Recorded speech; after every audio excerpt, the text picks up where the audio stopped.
Hello दोस्तों, this is Rakesh Pujara, compounding wealth advisors founding partner. लेके आया हूँ एक और मार्केट आउटलुक आपके लिए। Market outlook for upcoming week. पिछले हफ्ते हम लोग ने मार्केट आउटलुक पूरा साल के लिए दिया है, तो आपसे मैं रिक्वेस्ट करूँगा कि वो वीडियो भी आप ज़रूर से देखें, उसको लाइक करें, उसको शेयर भी करें, और ये वीडियो को भी आप लाइक करना मत भूलिए। और पिछले हफ्ते क्या हुआ? पिछले हफ्ते मार्केट वैसे थोड़ा बढ़ा। गुरुवार को काफ़ी बड़ा रैली आया। करीबन इंडेक्स लेवल पे 2.25% की बढ़त देखी गई, और थोड़ा गेन उन्होंने गिव अप किया फ्राइडे को। On a net to net basis market थोड़ा वीक टू वीक ऊपर ही आया। डेवलपमेंट में जियोग्राफिकल डेवलपमेंट काफ़ी हो रहे हैं, पर्टिकुलरली बांग्लादेश को लेके, और यूक्रेन को लेके, हमास को लेके, इसराइल को लेके काफ़ी डेवलपमेंट हो रहे हैं, तो एक नज़र तो वहाँ पर बनी रहेगी। इंडियन मार्केट थोड़ा इंसुलेटेड रहा है ये सब चीज़ों से। वहाँ एक खाली चिंता का जो रहा है, जैसे अभी 20 तारीख को ट्रम्प की सरकार आने वाली है, उसके चलते डॉलर काफ़ी स्ट्रॉन्ग हो गया। डॉलर इंडेक्स 109 पे है, तो हमारी चिंता डॉलर इंडेक्स को लेके काफ़ी है। हमने पहले अगली वीडियो में भी शेयर किया था कि dollar index is a cause of concern for us. जब भी डॉलर ज़्यादा स्ट्रॉन्ग होता है तभी इमर्जिंग मार्केट में सेल आता है। और दूसरे कुछ न्यूज़ आ रहे हैं, चाइना में भी कुछ वायरस का कुछ स्प्रेड हो रहा है, ऐसा न्यूज़ आ रहा है। उसके कारण भी थोड़ा माहौल थोड़ा फ्राइडे को सबड्यूड रहा। तो देखते हैं थोड़ा चार्ट्स के बेसिस पे मार्केट क्या हुआ और पिछले हफ्ते क्या रहा। तो मैं अपना स्क्रीन शेयर कर रहा हूँ, और देखते हैं मार्केट में क्या रहा। हम वीकली चार्ट देखेंगे। वीकली चार्ट में देखिए क्या हुआ। इंडेक्स 0.8% ऊपर रहा, निफ्टी का पर्टिकुलरली। बैंक निफ्टी देखिए 0.63% ऊपर रहा। निफ्टी का थोड़ा डिटेल में अगर हम एनालिसिस करें तो डेली चार्ट पे जाए, तो डेली चार्ट पे ये जो लो रहा, करीबन 21 नवंबर का जो लो था 23,263, अभी जो लो बना है वो हायर लो बना है, विच इज़ 23,460। तो this is always a good side. A higher low is a good side. Classical Dow theory क्या बोलती है? अगर हायर लो बनता है, तो अगर हायर हाई भी क्रॉस हो जाता है, तो ट्रेंड, पुराना जो ट्रेंड है वो रिवर्स हो जाएगा। तो ये जो पुराना ट्रेंड है, जो अभी ये जो अप ट्रेंड था, जिसमें देखिए आप higher high, higher low, higher high, higher low आ रहा था, फिर लोअर हाई बना, फिर लोअर लो बना। तो वो लोअर हाई लोअर लो का जो सीक्वेंस था, वो पहला अटेम्प्ट हुआ कि भाई रैली हुआ यहाँ पर, फिर वहाँ पर रिट्रेसमेंट हुआ। तो जनरली इलियट की भाषा में इसको वेव 1 बोलते हैं, वेव 2 बोलते हैं। अगर ये मार्केट को न्यू हाई जाना है, तो उसको ये टॉप को जाना पड़ेगा 24,800 का। तो यहाँ से उसको ऊपर जाना पड़ेगा। यहाँ देखो मूविंग एवरेज का काफ़ी रेजिस्टेंस भी है, यहाँ 200 डे मूविंग एवरेज का सपोर्ट भी था। तो ये सब इम्पॉर्टेंट चीज़ें, बारीक चीज़ें आपको नोट करनी पड़ेगी। कहीं ना कहीं मुझे लग रहा है कि जो प्रीवियस ट्रेंड था ना, वो रिवर्स हुआ है। अगर ये हाइपोथेसिस अपनी सही हो गई कि ये ट्रेंड रिवर्स हुआ है, तो 23,250 टूटना नहीं चाहिए ऑन क्लोजिंग बेसिस। अगर ये क्लोजिंग बेसिस पे टूटता है, तो अपना हाइपोथेसिस रिवाइज करना पड़ेगा। तो मैं ये मान के चल रहा हूँ कि 23,250 इज़ रिसेंट बॉटम, और मार्केट अगर ऊपर जाएगा तो 24,800 के ऊपर जो है ट्रेंड एस्टेब्लिश हो जाएगा।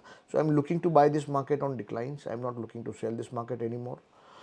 और आप देखिए तो वीकली में भी देखिए तो कॉन्स्टेंटली मार्केट ऊपर ही जा रहा है। देखो ये higher high, higher high, higher high, ये सब हायर हाई ही आया है।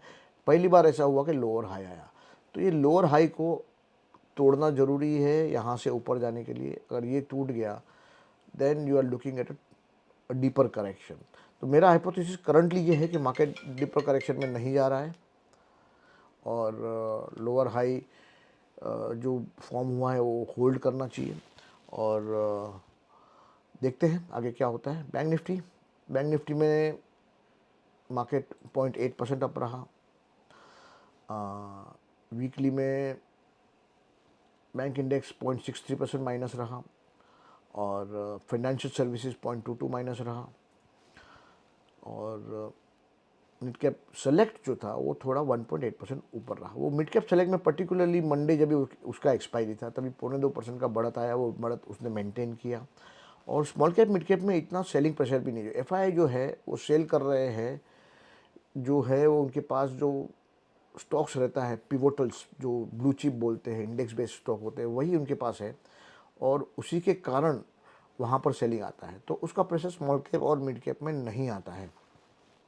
तो इसके लिए देखिए small cap index mid cap index ज़्यादा बढ़ रहा है कंपेयर टू इंडेक्स।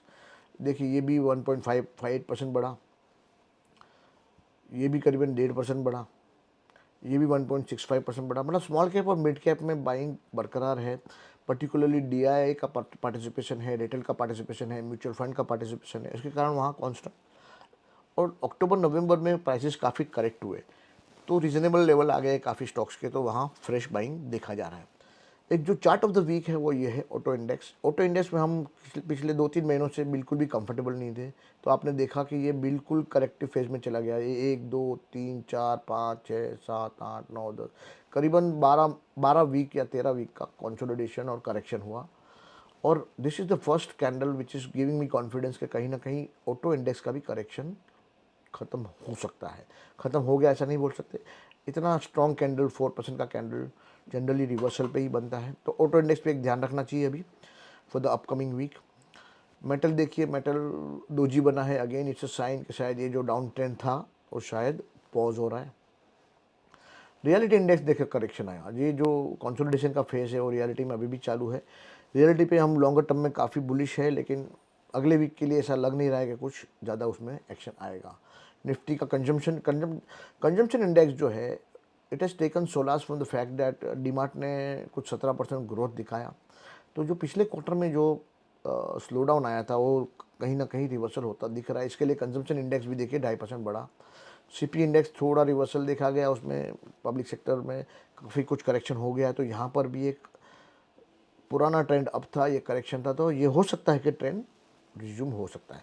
ये अपने को हर वीक देखना पड़ेगा, उसको क्वालिटी चेक करना पड़ेगा, रैली क्या है, कौन सी कैंडल बनी है, क्या वॉल्यूम है, क्या माहौल है, और इसीलिए हम हर हफ्ते आपको ये मार्केट आउटलुक देते हैं। इंफ्रास्ट्रक्चर में भी देखिए पॉजिटिव था, और करेक्शन अभी भी कंसोलिडेशन मोड में है वो। पीएससी इंडेक्स 2.32% बढ़ा, तो वो भी करेक्शन से शायद बाहर निकल रहा है अभी। कंज्यूमर ड्यूरेबल इंडेक्स देखो, हम काफ़ी बुलिश है काफ़ी टाइम से, देखो क्या बढ़िया कैंडल रहा, 4% अप और ऑलमोस्ट न्यू हाई के करीब आ गया है वो। तो कंज्यूमर ड्यूरेबल हमारा जो ईयरली आउटलुक दिया उसमें भी हम लोग पॉजिटिव थे, और उसके कारण देखिए यहाँ बाइंग भी आया है। कुछ जो चार्ट जो होता है, भाव जो होता है, कभी भी गलत नहीं दिखाता है। तो अगर आप मंथली चार्ट देखें कंज्यूमर ड्यूरेबल का, तो ऑलमोस्ट देखिए कितना, एक एक कैंडल को छोड़ दे बाद में कैसा उसने रिकवरी किया है। कोई भी इंडेक्स ने ऐसा रिकवरी नहीं किया है except for IT, except for pharma and all that. तो ये मुझे लग रहा है कि कंज्यूमर ड्यूरेबल भी could be the sector of the week, sector of the month, sector of the year also. MNC index भी देखिए एक रिवर्सल कैंडल है, काफ़ी बढ़िया कैंडल है, करीबन 3.5% बढ़ा। पीएसयू अभी भी कुछ नहीं कर रहा है, छोटी सी कैंडल है 0.75%। और ऑयल एंड गैस का भी एक रिवर्सल कैंडल है, तो ऑयल एंड गैस भी जो काफ़ी रिवर्स हुआ, काफ़ी जो करेक्शन हुआ, वो मुझे लग रहा है यहाँ रिवर्स करेगा। तो एक ऑयल एंड गैस में भी एक मुझे लग रहा है ड्यूरेबल बॉटम, तो काफ़ी कुछ इंडेक्स में एक ड्यूरेबल बॉटम बनता दिख रहा है, वो हमने निफ्टी में भी देखा।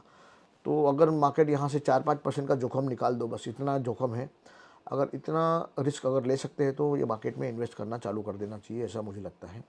ऑफकोर्स ये क्वार्टर जनवरी से मार्च का क्वार्टर हमेशा थोड़ा वीक रहता है, तो थोड़ा संभाल के भी करना चाहिए।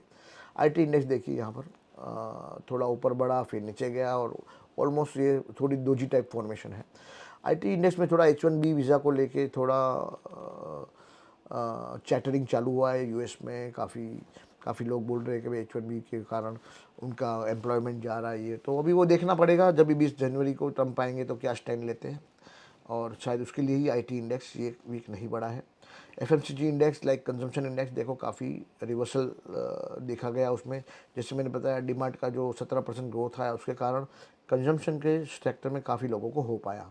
फार्मा इंडेक्स अगेन कंटिन्यूशन है, वहाँ पर अच्छा सा ट्रेंड बरकरार है।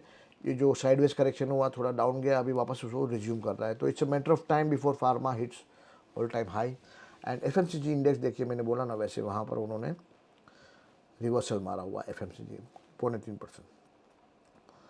और इंडिया विक्स देखिए काफ़ी 13-14% के आजू बाजू सेटल हो गया है, और बिनाइन एनवायरनमेंट बोलेंगे इसको, तो काफ़ी कुछ खतरे नहीं दिख रहे हैं। गोल्ड और सिल्वर दोनों थोड़ा करेक्टिव फेज़ में है अभी, क्योंकि डॉलर इंडेक्स काफ़ी स्ट्रॉन्ग हुआ तो गोल्ड सिल्वर के लिए वो ठीक नहीं होता है। इसके लिए सिल्वर में काफ़ी करेक्शन भी हुआ, देखिए पूरा करेक्शन हुआ।